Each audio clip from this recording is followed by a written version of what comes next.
This is not a breaking story. It was never meant to be. What we are examining here did not arrive with headlines, emergency meetings, or flashing market alerts.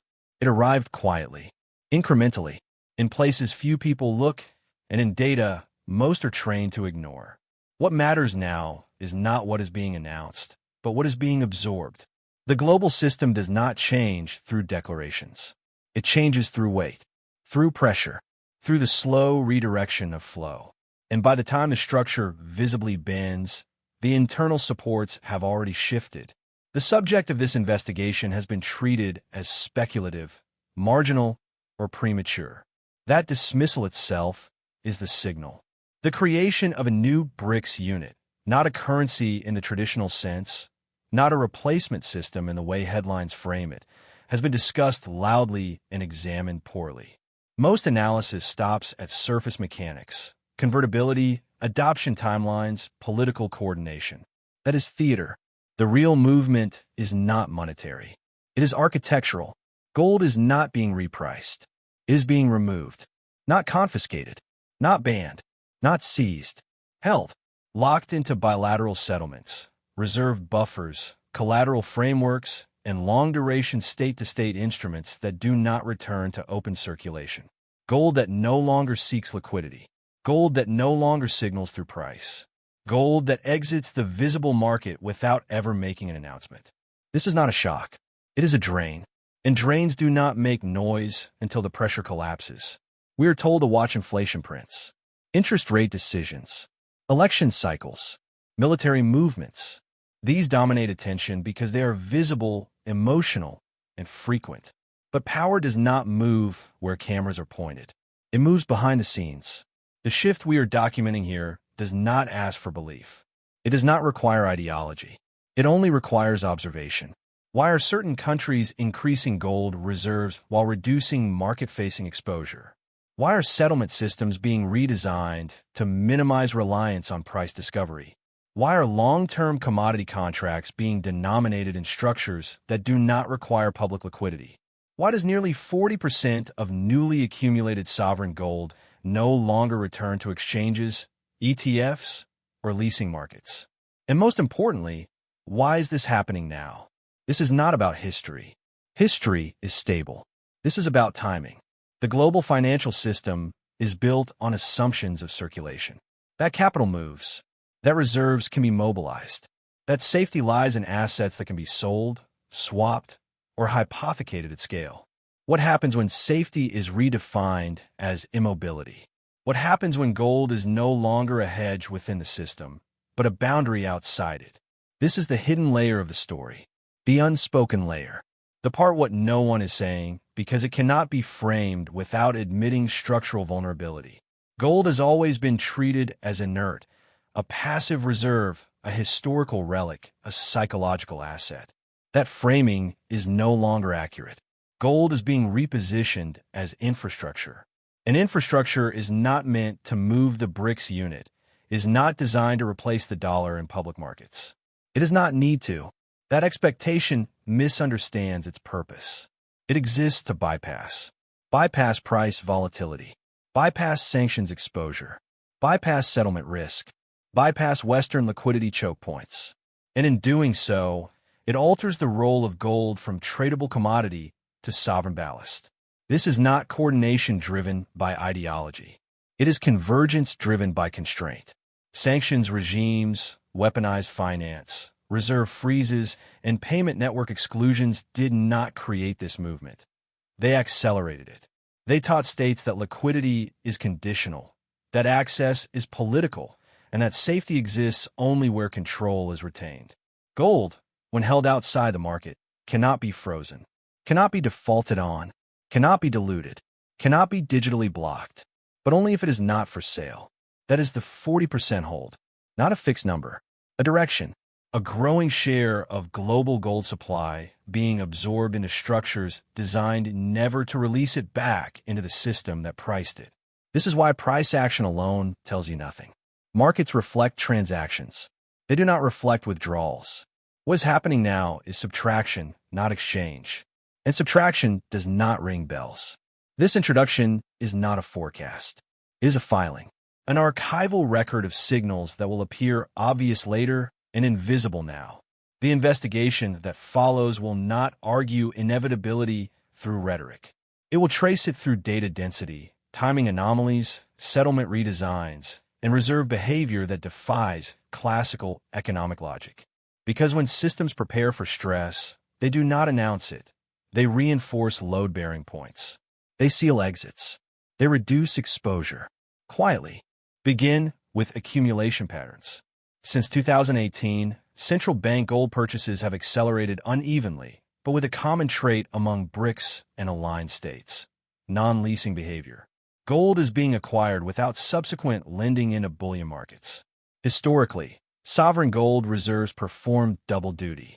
They were held as symbols of credibility and quietly leased to generate yield or liquidity. That behavior has declined sharply. Lease rates reflect this absence. ETF flows reflect it indirectly. Delivery ratios on futures contracts reflect it quietly. Gold is entering vaults and staying there. At the same time, bilateral trade agreements between BRICS members increasingly reference settlement structures that allow gold backing without requiring gold transfer. This is critical. Gold is not moving because it does not need to. The unit functions as an accounting bridge, not a circulating token. It allows value transfer without liquidity exposure. This is not innovation. It is insulation. Under normal conditions, states seek flexibility. They prefer reserves that can be mobilized quickly, assets that can be converted, instruments that preserve optionality. What we observe here is the opposite. Optionality is being sacrificed for certainty. Gold is being taken off the table. This contradicts orthodox reserve management logic unless the system itself is no longer trusted to remain open.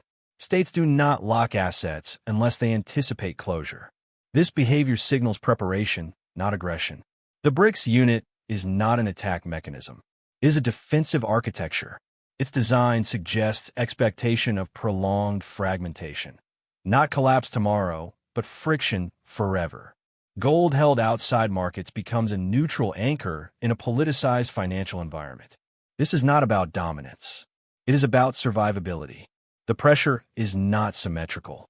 Western financial systems rely on circulation, on leverage, hypothecation, and velocity. Gold exiting that system reduces collateral depth invisibly. Stress accumulates where assets are promised more times than they exist. When gold leaves, it takes weight with it. They're not going into consumption. They're not funding growth. They're going into silence. Vaults, balance sheets, long-duration bilateral contracts, places where price no longer speaks. The side that requires transparency is weakened by opacity. The side that values control over yield gains stability. This is not ideological alignment.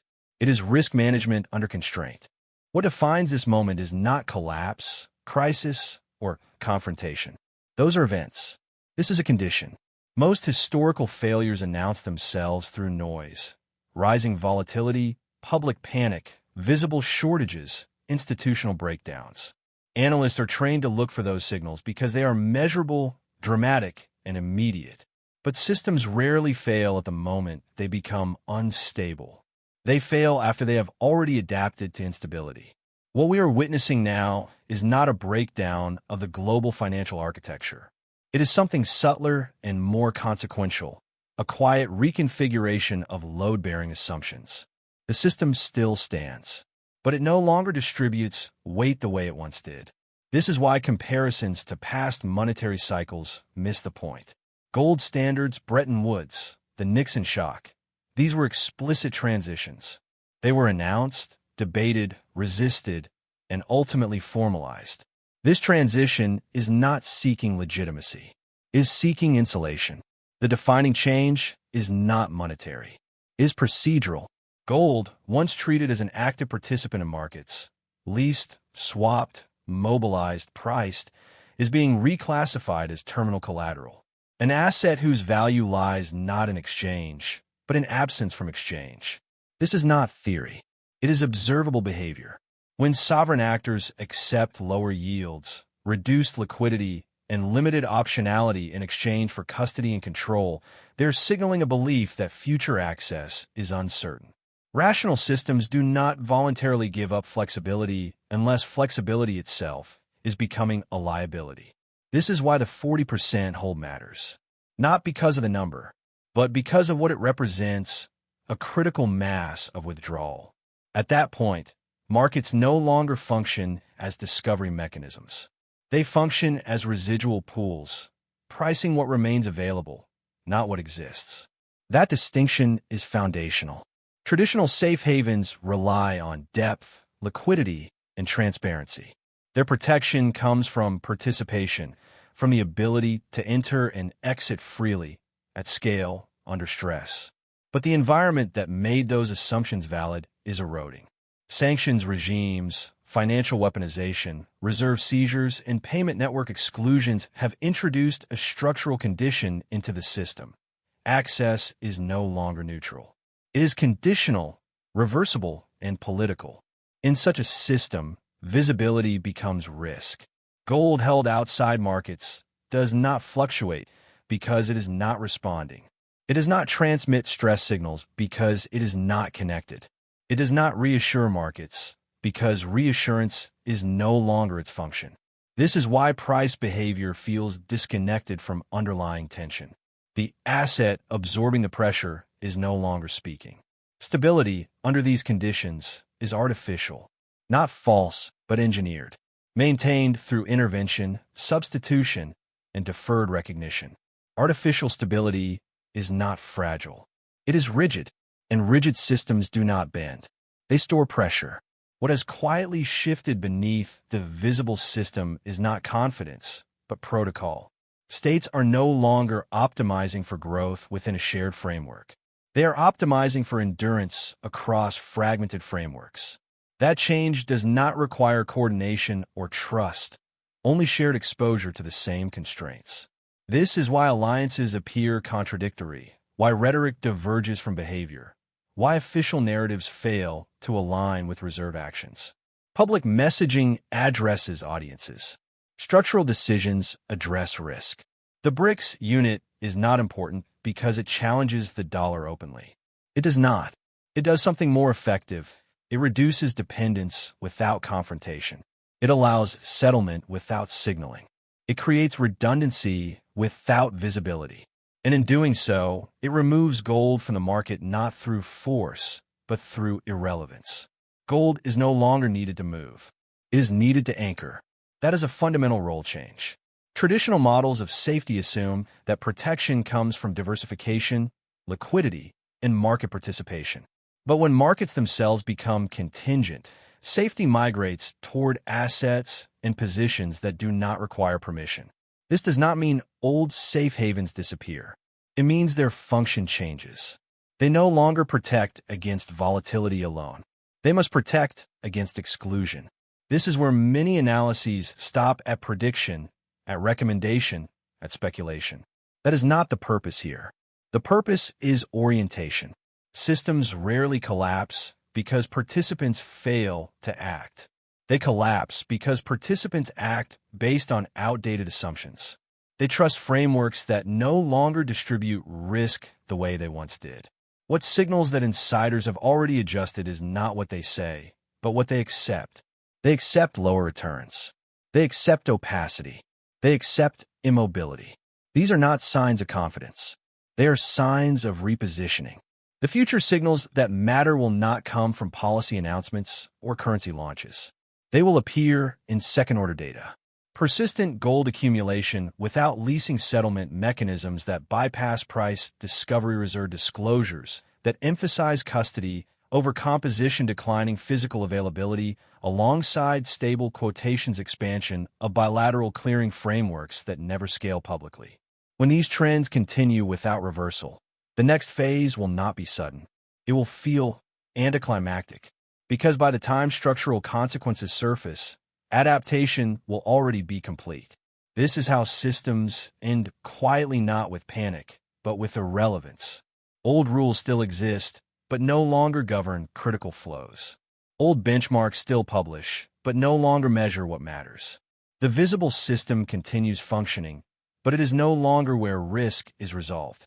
That work has moved elsewhere, behind vault doors, behind bilateral ledgers, behind agreements that never seek market validation. This analysis is not a forecast of collapse. It is a description of withdrawal, a record of how stability is being redefined, not lost. Gold is no longer a hedge against chaos. It is a boundary against dependency. Once that boundary is drawn, it does not need to move. It only needs to hold.